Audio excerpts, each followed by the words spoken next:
5 वर्ष रिझर्वेशनची, प्रामुख्याने ओबीसी रिझर्वेशनची, इतर मागासवर्गीय आरक्षणाची दावा हा सुप्रीम कोर्टामध्ये, सर्वोच्च न्यायालयामध्ये सुरू असल्यामुळे स्थानीय स्वराज्य संस्थांच्या निवडणुकाच झाल्या नव्हत्या. नगरपालिका नाही, महानगरपालिका नाही, पंचायत समिती नाही, जिल्हा परिषद नाही. फायनली अनेक वेळेला तारखा पडल्यानंतर 4-4, 5-5 वर्ष लोकनियुक्त प्रशासन नसल्यामुळे न्यायालयाने निर्णय दिला की ह्या केसचा निकाल लागेल तो लागेल, तोपर्यंत तुम्ही निवडणुका घ्यायला सुरुवात करा आणि आमच्या फायनल निर्णयाच्या अधीन राहून करा. निर्णय असा आला किंवा हे अबाव 50 आरक्षण आम्हाला मान्य नाही असं न्यायालयाने म्हटलं तर झालेल्या निवडणुका सुद्धा कॅन्सल होतील. शेवटी कुठेतरी ऍक्सेप्ट करायला हवं होतं, त्यामुळे शासनाने हे स्वीकारलं आणि निवडणुका सुरू झाल्या. परिणामी 288 नगरपालिकांच्या झाल्या, एवढ्या कधीच एका वेळेला झाल्या नाही. मग 29 महानगरपालिकांच्या झाल्या आणि आता 34 झेडपीच्या व्हायच्या. तर पुन्हा एकदा सुप्रीम कोर्टाने असं म्हटलं की 50 अभाव आहे, 50% आरक्षण वर आहे, अशांना आता घेताच येणार नाही. 12 ज्या 50 बिलो आहे त्यांच्या घ्या, पण तरी 12 झाल्या. 3 महिने त्यावेळी ओनली निवडणूक निवडणूक निवडणूक निवडणूक. त्या सगळ्यातून 1-2 दिवस, कारण माझं झालं असं की 19ला मी माझ्या श्रेष्ठींच्या, मान्य अमितभाईंच्या सूचनेप्रमाणे कोल्हापूरचा निवासी असूनही, विधान परिषद सदस्य कोल्हापूरचा असूनही, पदवीधरचा आमदार कोल्हापूरचा असूनही पुण्याला येऊन लढलो. तेव्हापासून घर शिफ्ट न केल्यामुळे घर नावाचा विषय पण राहिलाच नाही. परिणामी आता निवडणुकांनंतर असा निर्णय केला की 2 दिवस इथे पावसला येऊन राहावं, पुन्हा 2 दिवसानंतर आहेच सगळं आपण.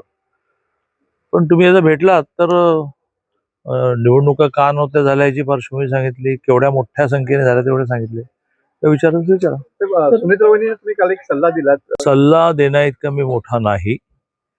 मी त्यांना, अजितदादांना ॲप्रिशिएट करताना, अजितदादांचं कौतुक करताना मी असं म्हटलं की त्यांनी खूप मेहनतीने एवढे वर्ष त्यासाठी राजकारणामध्ये घालवावी लागली, एक आदरयुक्त भीती निर्माण केली. प्रशासन खूप टरकायचं, हे दादा विचारण्यापूर्वी कर रे फाईल ती पूर्ण. मी त्यांना असं म्हटलं, आता हे सगळंच तुमच्याकडे आलंय, तुमच्याकडे आल्यामुळे तुम्हाला पण एक आदरयुक्त भीती निर्माण करायला लागेल, ना ते प्रशासन तसं सहजासहजी कोणाला जुमानत नाही. त्यात सल्ला नाही, विश्लेषण जास्त आहे. दादा, अजितदादांच्या अपघाती निधनानंतर आता राजकारण सुरू झालेलं आहे. रोहित पवारांनी सुद्धा काही आरोप प्रत्यारोप केलेले आहेत. तर याकडे हा घातच आहे असं रोहित पवारांचं म्हणणं आहे. सर, मी वारंवार ही मांडणी केली आहे की लोकशाहीमध्ये कोणालाही काही म्हणायला परवानगी, त्याला लोकशाही म्हणतात. फक्त ह्या देशामध्ये 47 नंतर 19 महिने, 75 ते पुढे 19 महिन्याचे गेले, 75-77, त्याच्यात स्वर्गीय इंदिरा गांधींनी आणीबाणी आणली. हे तुम्हाला मला विचारायला परवानगी नव्हती, लगेच आत टाकलं असतं, लिहायला परवानगी नव्हती. तो 19 महिन्याचा कालावधी सोडला. आता ह्या देशामध्ये कोणालाही काही संशय व्यक्त करायला परवानगी आहे, आरोप करायला परवानगी आहे, काय पाहिजे ते करायला परवानगी आहे. रोहित पवार तर अजितदादांच्या कुटुंबातले सदस्य आहेत, त्यामुळे त्यांना असं वाटतंय की बा काहीतरी घातपात आहे, तर त्यांनी तो व्यक्त केला पाहिजे. पण त्यांनी तो असा माध्यमांपुढे व्यक्त करून होणार नाही. एखादा विषय आपल्या देशामध्ये ती एक गोष्ट करायला लागेल जी विदेशात असते, की एखाद्या गोष्टीच्या मुळापर्यंत जातात, अभ्यास करतात, प्रयत्न करतात, यंत्रणा लावतात, मेहनत घेतात. आपल्याकडे त्याची काही कोणाची तयारी नसते. आपलं उठायचं, तुम्ही अलीकडे एका वेळेला माझ्यासमोर कमीच आहेत, एकदम 20-20 बूम समोर ठेवले ते आम्हाला एकदम स्फुरण चढतं. म्हणजे पुन्हा एकदा मी रोहित पवारांवर टीका करत नाही, पण परिणामी एखाद्या विषयाला प्रेसमध्ये मांडून काय होणार, लोकांना कळलं, पुढे काय व्हायचं. तर संबंधित एजन्सीकडे कंप्लेंट करणं, पुरावे गोळा करणं, एजन्सीज लावणं आणि सोडायचंच नाही, मुळापर्यंत जायचं, असं रोहित पवारांनी करावं. चौकशी समित्या तर खूप नेमल्या गेल्या आहेत, त्यांच्यापुढे त्यांनी सगळे पुरावे करावेत. तर शंभूराज देसाईंनी भाजपला आणि पर्यायाने एक प्रकारे तुम्हाला ते इशारा दिलेला आहे. म्हणजे सांगली महापालिका आणि जिल्हा परिषद निवडणुकांवरून एका लुगड्यावर बाई म्हातारी होत नाही, आमची भूमिका ठरवणार आहे भाजप कोण, असं त्यांनी थेट. शंभूराज देसाई हे माझे मित्रही आहेत, माझे नेतेही आहेत, आणि त्यामुळे मित्राला काही बोलता येतं तसं ते बोलले असतील, मला त्याचा राग बिलकुल नाही.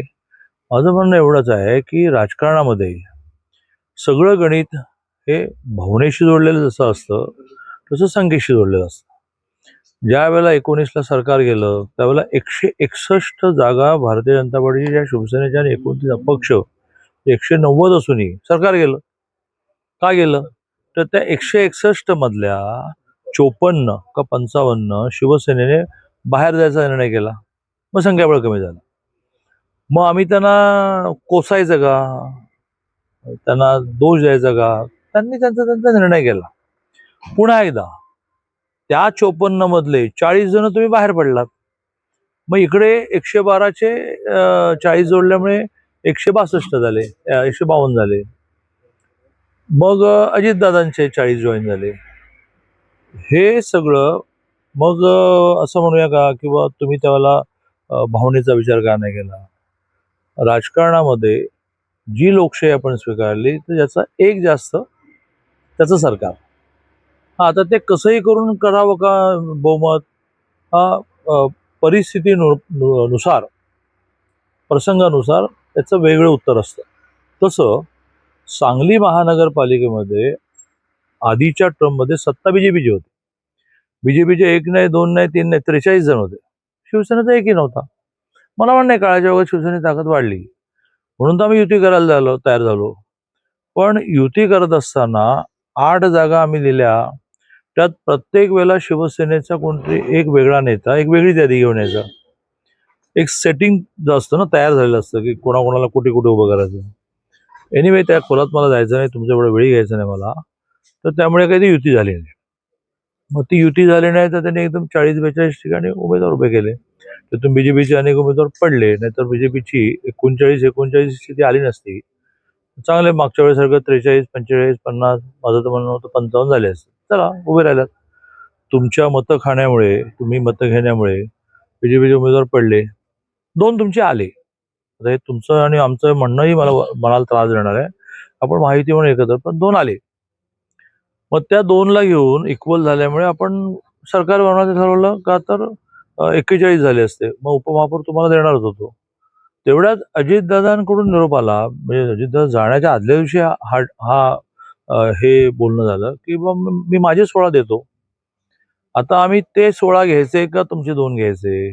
तर आम्ही त्या 16ला हो म्हटलं आणि 16 असल्यामुळे त्यांना उपमहापौर पद दिलं. तुम्हाला देता आलं नाही. पण त्या 2 जणांना, ते दोघेही बीजेपीचे डायरेक्ट ऍक्टिव्हिस्ट, पदाधिकारी. बावडेकर तर 4 वेळा बीजेपीच्या तिकिटावर नगरसेवक झालेले आहेत. वनखंडे तर आमच्या अनुसूचित जाती मोर्चाचे अध्यक्ष. तरी ते शिवसेनेत गेले, शिवसेनेचे चिन्ह लढले, तर तुमचे नगरसेवक झाले. ते आमचे कार्यकर्ते. त्या दोघांना आपण असं म्हटलं की बा आता सगळं सेटिंग पूर्ण झालं. 39 अधिक 16 55 झाल्यामुळे 2ला काय द्यायचं हे आपण ठरवू. आणि लोकल लेवलला हा संवाद चांगला चालला आहे. आता यावर शंभूराज देसाईंना असं वाटतं की आम्ही फसवलं.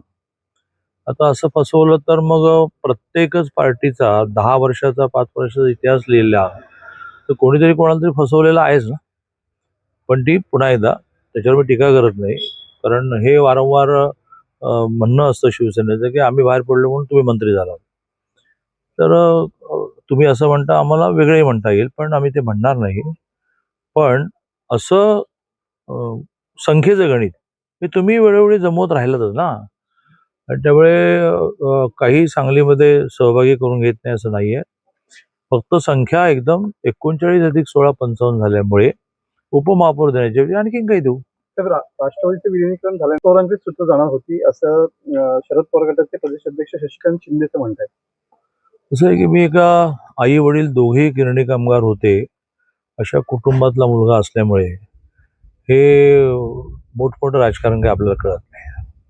आता काय झालेलं आहे की सगळ्या स्टोऱ्याच आहेत ना. थोडीच कोणी अजितदादांना विचारायला जाणार आहे. माझं भाग्य असं की आदल्या दिवशी सांगली विषयामध्ये जो समझोता झाला तो त्यांनी ताबडतोब माझ्यासमोर त्यांच्या जिल्हा अध्यक्षांना जगदाळेंना कळवला. नाहीतर माझी पण पंचायत झाली असती. जगदाळे म्हणायचं की काय कोण सांगणार की दादा असं म्हणाले होते. माझं सुदैव दोघांना फोन केला त्यांनी. माजी महापौर त्यांचा सूर्यवंशी त्याला फोन केला. त्यांचा गटनेता केबिनच्या बाहेरच बसला होता महिन्यातून मागून.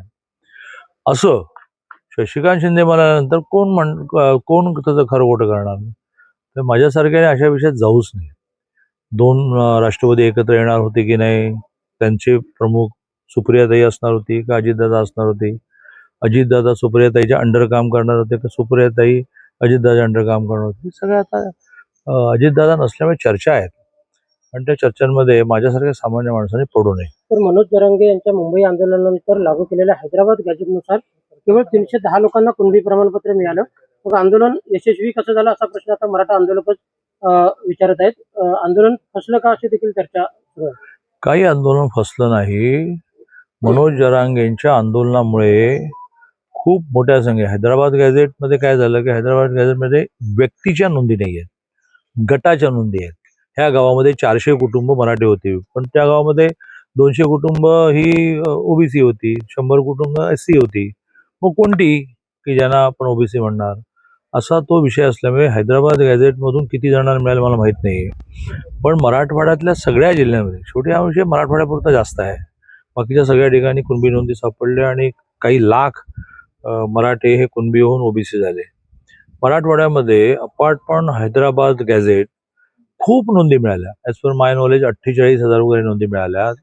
एक नोंद ही 300 सर्टिफिकेट क्रिएट करते. मग त्यांच्या मुलांना मिळते, त्यांच्या चुलत भावांना मिळते, अशी ती क्रिएट होत होत 300 जणांना मिळते. आणि तसं विचार करता तर 12 लाख मिळाला. आता प्रत्येक नोंद आणि प्रत्येकच दाखला हा जात पडताळणीमध्ये व्हेरिफिकेशनमध्ये कन्वर्ट होतो असं नाही. दाखला मिळाला, पडताळणीमध्ये लक्षात आलं की हा दाखला, ह्या दाखल्यावर तुम्हाला ही कास्ट देता येणार नाही, तर तो दाखला तुमच्याकडे असूनही तुम्ही त्याच्यावर निवडणूक लढवता, तुम्ही त्याच्यावर नोकरी मिळवता, तुम्ही ॲडमिशन मिळता, ते सगळं कॅन्सल. आणि मला असं वाटतं की थोडं सामाजिक चळवळींमधल्या सगळ्यांनी आता या सगळ्या कायदेशीर बाबींचा नीट अभ्यास केला पाहिजे. कारण सर्वसामान्य माणूस तुम्ही जे म्हणता त्याच्यावर विश्वास ठेवून मार्गक्रमण करत असतो. तर हैदराबाद गॅझेट म्हणजे काय? हैदराबाद गॅझेटमध्ये इंडिव्हिज्युअल चंद्रकांत सरस्वती बच्चू पाटील कुणबी अशी नोंद सापडली का?